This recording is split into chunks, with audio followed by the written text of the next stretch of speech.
സാക് സ്നൈഡറുടെ സംവിധാനത്തിൽ നെറ്റ്ഫ്ലിക്സിലൂടെ പുറത്തുവന്ന ഏറ്റവും പുതിയ ചിത്രമാണ് റിബൽ മൂൺ. ഇത് 2 പാർട്ടായിട്ട് പുറത്തിറങ്ങുന്ന സിനിമയാണ്. ഈ വർഷത്തെ മോസ്റ്റ് ആൻറ്റിസിപ്പേറ്റഡ് ഹോളിവുഡ് സിനിമകളിൽ ഒന്നുകൂടിയായിരുന്നു. കാരണം അതിൻ്റെ ഡയറക്ടർ സാക് സ്നൈഡറാണ്. പാർട്ട് 2 ഏപ്രിലൊക്കെ പുറത്തിറങ്ങും. അടുത്ത വർഷം 2024 നെറ്റ്ഫ്ലിക്സിൽ തന്നെ ബാക്ക് ടു ബാക്ക് ആയിട്ട് ഷൂട്ട് ചെയ്ത് കംപ്ലീറ്റ് ആയിട്ടുള്ള മൂവിയാണ്. സോ പാർട്ട് 1 ഇതൊരു സ്റ്റാർ വാർസിൻ്റെ ഒരു സാക് സ്നൈഡർ വെർഷൻ എന്ന് വേണമെങ്കിൽ പറയാം. കാരണം അതിലെ ഇപ്പോൾ സ്റ്റാർ വാർസിലെ അൺഎഡിറ്റഡ് ആയിട്ടുള്ള കുറേ സ്ക്രിപ്റ്റ് ഉണ്ടാവുമല്ലോ, അത് വേണമെങ്കിൽ ഇദ്ദേഹം എടുത്തിട്ട് മോഡിഫൈ ചെയ്ത് ഇദ്ദേഹത്തിൻ്റെ രൂപത്തിൽ ചെയ്തു. ഈ സ്റ്റാർ വാർസിൻ്റെ റോഗ് വൺ എന്നൊരു പടമുണ്ട്, ശരിക്കും എക്സാക്റ്റ് അതുപോലെ തന്നെ തോന്നും. സോ ഒരു റെസിസ്റ്റൻസും അല്ലെങ്കിൽ റിബൽസും അതുമായി ബന്ധപ്പെട്ടുള്ള കുറേ കാര്യങ്ങളാണ്. സോ നമ്മൾ സ്റ്റാർ വാർസിലെ ഇമ്പീരിയൽ ഫോഴ്സ് പോലെ തന്നെ ഒരു മെയിൻ ഫോഴ്സ് ഉണ്ട്, അതിന് ഓപ്പോസിറ്റ് നിൽക്കുന്ന കുറേ ആൾക്കാർ. സോ അവരിങ്ങനെ സ്കാറ്ററായി കിടക്കുകയാണ്. അതിൻ്റെ ഇടയിൽ അവരിങ്ങനെ റൂൾ ചെയ്തുകൊണ്ടിരിക്കുന്നതിനിടയിൽ ഇവർ ഈ റെസിസ്റ്റൻസ് എങ്ങനെ അവരെ നേരിടും എന്ന കാര്യങ്ങളൊക്കെയാണ് ഈ സിനിമ പ്രധാനമായിട്ട് ചർച്ച ചെയ്യുന്നത്. ആൻഡ് ഇതിൻ്റെ സ്റ്റോറി ലൈനൊക്കെ ഭയങ്കര ഫ്ലാറ്റാണ്, ഭയങ്കര പ്രഡിക്റ്റബിളാണ്. നമ്മൾ ആദ്യമായിട്ട് കേൾക്കുന്ന സാധനങ്ങളല്ല, സ്ഥിരം കാണുന്ന ക്ലീശിയ സാധനങ്ങളാണ് ഫുള്ളായിട്ടുള്ളത്. പക്ഷേ ഈ സിനിമ കാണാനുള്ള പ്രധാന കാരണങ്ങളിലൊന്ന് സ്നൈഡറാണ്, അദ്ദേഹത്തിൻ്റെ മേക്കിംഗ്. അത് അതേപോലെ തന്നെ ഉണ്ട്, നല്ല കിടിലം മേക്കിംഗ് ആണ്. കിടിലം എന്ന് പറഞ്ഞാൽ വേറെ ലെവൽ മേക്കിംഗ് ആണ്. ഇതിൻ്റെ മൂപ്പരുടെ മേക്കിംഗ് ഇഷ്ടമുള്ള കുറേ പേരുണ്ടാവും, ചിലപ്പോൾ മൂപ്പരുടെ മേക്കിംഗ് ഇഷ്ടമില്ലാത്ത ഒരു കൂട്ടവും ഉണ്ടാവും. കാരണം അതിനൊരു പ്രത്യേക ഫാൻ ബേസ് ഉണ്ട്. ഇപ്പോൾ ഇദ്ദേഹത്തിൻ്റെ സിനിമകൾ ഇപ്പോൾ സക്കർ പഞ്ച്, അതിലെ സ്റ്റോറി ലൈനൊക്കെ ഇപ്പോൾ കുറച്ച് കോംപ്ലക്സ് ആണ്, അല്ലെങ്കിൽ ഒരു മിക്സറായിട്ടുള്ള സാധനങ്ങളാണ്, അല്ലെങ്കിൽ കഥാ വൈസ് കുറേ നെഗറ്റീവ് റെസ്പോൺസുകളൊക്കെ ഉണ്ടെങ്കിലും മേക്കിംഗ് ആരും കുറ്റം പറയില്ല.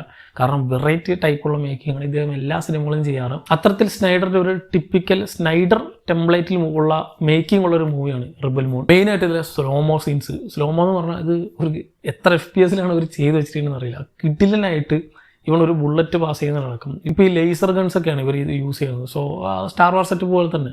സോ അതൊക്കെ മറ്റേ സിനിമകളിലേക്ക് കാണിക്കും, ഭയങ്കര ഫാസ്റ്റ് പേസ്ഡ് ആയിരിക്കും കാണിക്കുക, ഫുള്ള് CG ആണ്. പക്ഷേ ഇതിലും പോലും അതടക്കം സ്ലോ മോഷനായിട്ട് അതിനും ഒരു ടെക്നിക്സ് കൊടുത്തിട്ട്, അല്ലെങ്കിൽ അതിൻ്റെ പുറകിലുള്ള മെക്കാനിക്സ് ഒക്കെ പ്രോപ്പറായിട്ട് നമുക്ക് മനസ്സിലാവുന്ന രീതിയിൽ സ്ലോ മോഷനിൽ കാണിക്കാനൊക്കെ ഉദ്ദേശിച്ചിട്ടുണ്ട്. Then fight sequence, fight choreography. ഇപ്പോൾ ഒരു മാസ് സീൻ നടക്കുമെന്ന് നമുക്കറിയാം, നമ്മൾ ഒരുപാട് സിനിമകൾ നമ്മളത് കാണാറുള്ളതാണ്. ആ സീൻ തന്നെയാണെങ്കിലും സ്നൈഡറുടെ ചിത്രത്തിൽ അത് അദ്ദേഹം ആ ആക്ഷൻ സെറ്റ് പീസസിനെ അത് എങ്ങനെയാണ് എക്സിക്യൂട്ട് ചെയ്യാൻ പോകുന്നതെന്ന് കാണാനായിരിക്കും നമ്മൾ കാത്തിരിക്കാം.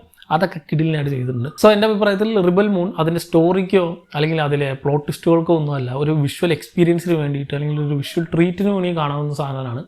സോ ഒരു നമ്മൾ അധികം കാണാത്ത, ഇപ്പോൾ ഫ്യൂച്ചറിസ്റ്റിക് ആയിട്ടുള്ള അല്ലെങ്കിൽ ഏലിയൻ ആയിട്ടുള്ള ഒരുപാട് പ്ലാനറ്റ്സും കാര്യങ്ങളൊക്കെ പല സിനിമകളിലും നമ്മൾ കാണാറുണ്ട്. പക്ഷേ സ്നൈഡറിൻ്റെ ഒരു പെർസ്പെക്റ്റീവ് ഉണ്ട്, അദ്ദേഹത്തിൻ്റെ ആ ഒരു വിഷൻ ഉണ്ട്, അതൊക്കെ ആയിരിക്കും നമുക്കിതിൽ കാണാൻ സാധിക്കുക.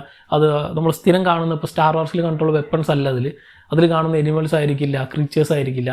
ഇദ്ദേഹം വിചാരിച്ചിട്ടുള്ള, ഇദ്ദേഹം അതിൽ നിന്നൊക്കെ മാറിയിട്ട് ചിന്തിക്കണം എന്ന് വിചാരിച്ച് ചെയ്തിട്ടുള്ള കുറേ സാധനങ്ങൾ നമുക്കിതിൽ കാണാൻ സാധിക്കും. സോ അതുകൊണ്ട് തന്നെ വിഷ്വലി കാണാൻ നല്ല രസമുള്ള, ഒരു വട്ടം കണ്ടിരിക്കാൻ പറ്റുന്ന ഒരു മൂവിയാണ്. ഒരു സ്നൈഡറിൻ്റെ വൺ ഓഫ് ദി ബെസ്റ്റ് എന്നൊന്നും ഒരിക്കലും പറയാൻ സാധിക്കില്ല, അതൊക്കെ വേറെ കുറേ സാധനങ്ങളുണ്ട്. സോ സ്നൈഡർ ചിത്രങ്ങൾ ഇഷ്ടമുള്ളവരാണെങ്കിൽ തീർച്ചയായിട്ടും കണ്ടുനോക്കുക, ഒരു വട്ടം ഒന്ന് കാണാൻ പറ്റുന്നൊരു സിനിമയാണ്. അല്ലാതെ ഒരു നോർമൽ സൈഫൈ സിനിമ എന്ന രീതിയിൽ നോക്കുകയാണെങ്കിൽ ഇതൊരു പക്ക ആവറേജ് പടം തന്നെയാണ്. സ്ഥിരം നമ്മൾ കാണുന്ന സാധനങ്ങളാണ്, ഇതിലിപ്പോൾ എന്താ ഇപ്പോൾ പുതുമാന്നൊക്കെ ചോദിക്കും. ഞാൻ അതുകൊണ്ടാണ് സ്നൈഡർ ഫാൻസിന് വേണ്ടി സിനിമ റെക്കമെൻഡ് ചെയ്തത്. ഒരു സ്നൈഡർ ഫാൻ ആണെങ്കിൽ, അദ്ദേഹത്തിൻ്റെ ഫിലിമോഗ്രഫി, അദ്ദേഹത്തിൻ്റെ മേക്കിംഗ് ഇഷ്ടമാണെങ്കിൽ ഒരു വട്ടം ഒന്ന് കണ്ടുനോക്കാൻ പറ്റുന്നൊരു ചിത്രം തന്നെയാണ് റിബൽ മൂണിൻ്റെ പാർട്ട് 1. സോ പാർട്ട് 2 അടുത്ത വർഷം പുറത്തിറങ്ങിയിരിക്കുന്നുണ്ട്. സോ ഓൾറെഡി ഈ ഒരു സിനിമ നിങ്ങൾ കണ്ടവരാണെങ്കിൽ സിനിമയെ പറ്റിയുള്ള നിങ്ങളുടെ അഭിപ്രായം താഴെ കമന്റ് ബോക്സിൽ കമന്റ് ചെയ്യാം. മറ്റൊരു വീഡിയോയിലൂടെ വീണ്ടും കാണാം. നന്ദി.